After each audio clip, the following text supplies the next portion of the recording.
प्रधानमंत्री जी ने मनीष सिसोदिया को जेल भेज दिया। उस दिन मेरे को लगा, जिस दिन प्रधानमंत्री जी ने मनीष को जेल भेजा, कि देश के प्रधानमंत्री पढ़े लिखे तो होने चाहिए।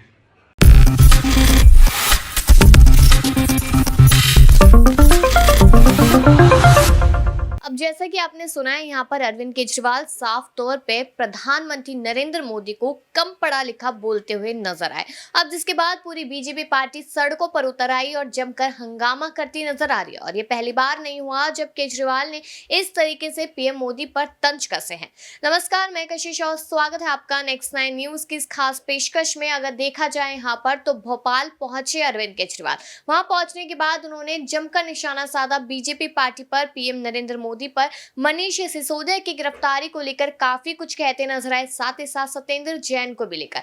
जब यहां पर सिसोदिया की गिरफ्तारी पर उन्होंने बात कही, तब उन्होंने ये कहा कि यहां पर जब सिसोदिया की गिरफ्तारी हुई तब समझ में आया कि शायद देश के प्रधानमंत्री पढ़े लिखे होते तो ये गलती नहीं करते। यहाँ पर सबसे ज्यादा स्कूल अगर किसी ने खोले तो केजरीवाल की पार्टी ने खोले, यानी कि उनकी पार्टी ने। ये बात उन्होंने कही भरे मंच से। देखा जाए तो साफ तौर पे कहते नजर आए कि दिल्ली को पूरा चमका दिया। अगर दिल्ली को चमकाया तो जगह जगह कूड़ा क्यों नजर आता है। एमसीडी में आप आ चुके हैं, लेकिन सफाई अभी तक चालू नहीं हुई। वही बात की जाए यहाँ पर विधानसभा की, तो वहां पर पीडब्ल्यूडी का काम आपका होता है, लेकिन सड़कें अभी तक ठीक नहीं हुई।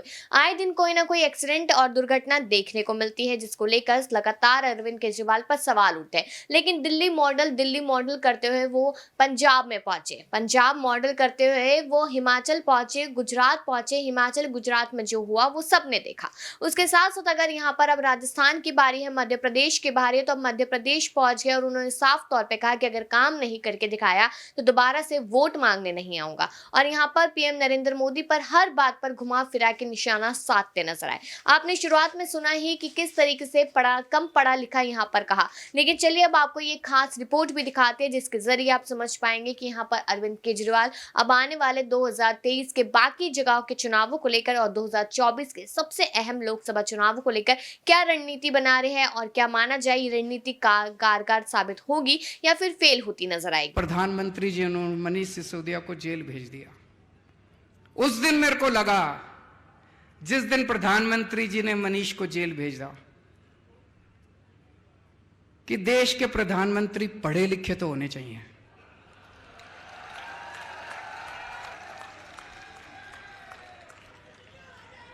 होने चाहिए कि नहीं होने चाहिए? अगर देश के प्रधानमंत्री पढ़े लिखे होते तो उनको शिक्षा का महत्व पता होता कि शिक्षा कितनी जरूरी है देश के विकास के लिए।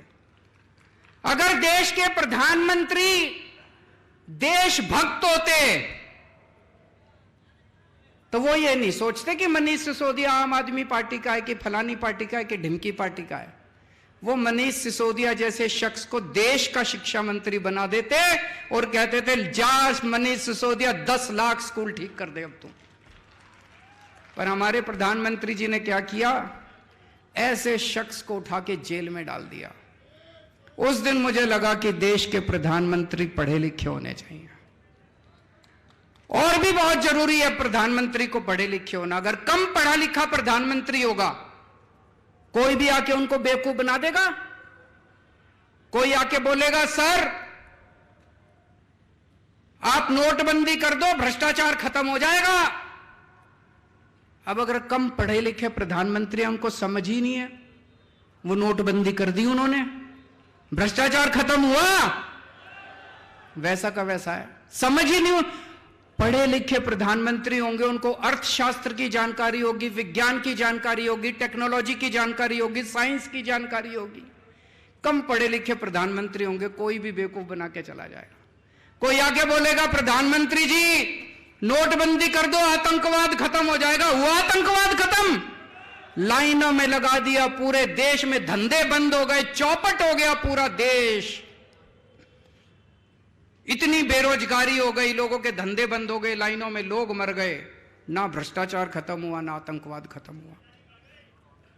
कम पढ़े लिखे प्रधानमंत्री होंगे, कोई आके कहेगा, प्रधानमंत्री जी सबसे थाली बजवाओ, जो तरंगे निकलेंगी उससे कोरोना भाग जाएगा।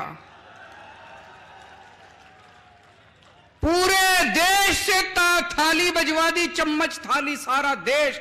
बोले प्रधानमंत्री कह रहे हैं तो होगा ही कुछ, भागा करो ना। इसीलिए मैं कह रहा हूं देश के प्रधानमंत्री को पढ़े लिखे होना बहुत जरूरी है।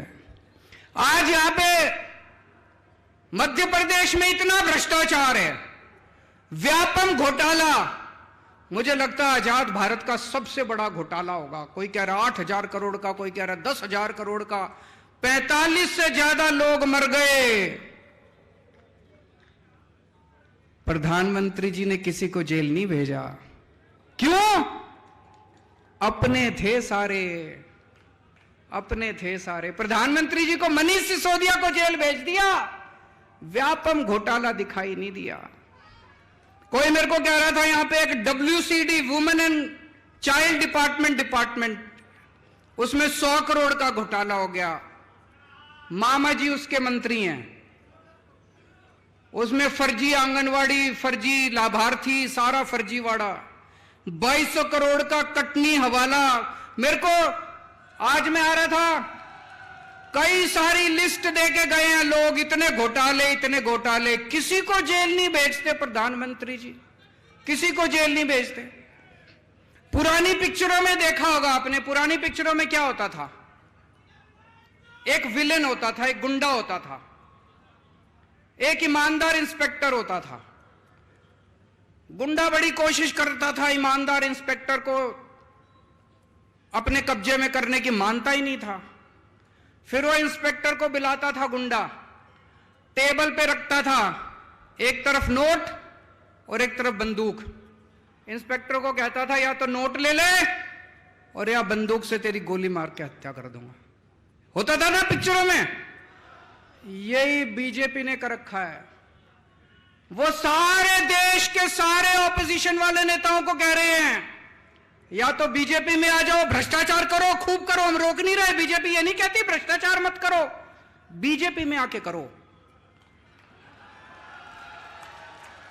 बोले हमारे घर में आके करो, भ्रष्टाचार करो, खूब खुल के करो, कोई रोकने वाला नहीं है, कोई सीबीआई नहीं, कोई ईडी नहीं, कोई इनकम टैक्स नहीं, कोई पुलिस नहीं, कुछ नहीं, कोई एंटी करप्शन नहीं, कोई विजिलेंस नहीं। भ्रष्टाचार करो, मोदी जी की पार्टी में आके करो, बाहर नहीं करना। या तो बीजेपी में आ जाओ और या जेल जाओ।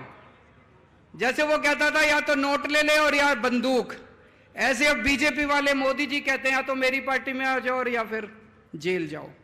ये धंधा चला रखा है इन लोगों ने। ईमानदारी क्या होती है मैं बताता हूं आपको। कट्टर ईमानदारी। अभी पंजाब के अंदर हमारे अपने एक मंत्री, सेहत मंत्री, हेल्थ मिनिस्टर पंजाब के अंदर, हमारी सरकार है, हमारी कैबिनेट है, मान साहब मुख्यमंत्री हैं। एक दिन भगवंत मान को कहीं से पता चला कि उनका सेहत मंत्री कुछ गड़बड़ कर रहा है। अभी मीडिया को नहीं पता था, विपक्ष को भी नहीं पता था। मान साहब चाहते तो दबा देते, पर मान साहब कट्टर ईमानदार आदमी है, कट्टर ईमानदार पार्टी के नेता हैं। उन्होंने दबाया नहीं। क्या किया उन्होंने? पुलिस बुला के अपने खुद के मंत्री को जेल भेज दिया। हम कहते हैं ईमानदार रहना है, चाहे हमारी पार्टी में रहो चाहे उस पार्टी में। अभी सारे पंजाब के अंदर जितने पुराने चोर थे, चाहे कांग्रेस में हो चाहे बीजेपी में हो, सबकी लाइन लगी पड़ी है, एक एक करके सारे जेल जा रहे हैं, सबको जेल भेज रहे हैं ये, चाहे हमारे वाले हो। अभी थोड़े दिन पहले एक हमारा एमएलए वो पकड़ा गया। इन्होंने आप देखा, मेरे साथ बैठे थे गाड़ी में, आप देखा ना ताब, इन्होंने तुरंत पुलिस कमिश्नर को फोन करके कहा एमएलए को गिरफ्तार कर लो। हमारा अपना एमएलए था। मोदी जी, ये होती है ईमानदारी। जो तुम कर रहे हो वो ईमानदारी नहीं कर रहे, तुम कर रहे हो वो भ्रष्टाचार मुक्ति नहीं कर रहे। हम अपने वालों के खुद के खिलाफ भी एक्शन लेने की हिम्मत करते हैं। ये आज सारे हमारे पीछे, सारी पार्टियां हमारे पीछे पड़ी हैं, लेकिन जनता हमारे साथ है। जनता देख रही है कि ये अकेली पार्टी है जो देश के लिए लड़ रही है, ये अकेली पार्टी है जो ईमानदारी के लिए लड़ रही है। दोस्तों, यहां जितने कार्यकर्ता आए हैं, मैं सबको कहना चाहता हूं कि आप लोगों को सरकार जरूर बनेगी मध्य प्रदेश के अंदर, आपकी सरकार जरूर बनेगी, झाड़ू से जरूर सफाई होगी, लेकिन मेहनत करनी पड़ेगी। करोगे मेहनत? एक एक घर में जाना पड़ेगा, बैठना पड़ेगा, सबको समझाना पड़ेगा, रात दिन मेहनत करनी पड़ेगी, सारे जनता को साथ लेना पड़ेगा और अंत में मेहनत का नतीजा जरूर मीठा होगा। भगवान आपके साथ है क्योंकि आप सत्य के रास्ते पे चल रहे हो, आप ईमानदारी से काम कर रहे हो। हमारी ईमानदार पार्टी है, भगवान हमारे साथ है। हमारे पास चाहे पैसा ना हो, जैसे महाभारत के अंदर पांडवों के साथ कृष्ण जी थे और कौरवों के साथ सारी नारायणी सेना थी, इनके साथ इनके पास दल बल सब कुछ है, हमारे साथ ऊपर वाला है, हमारे साथ भगवान कृष्ण है।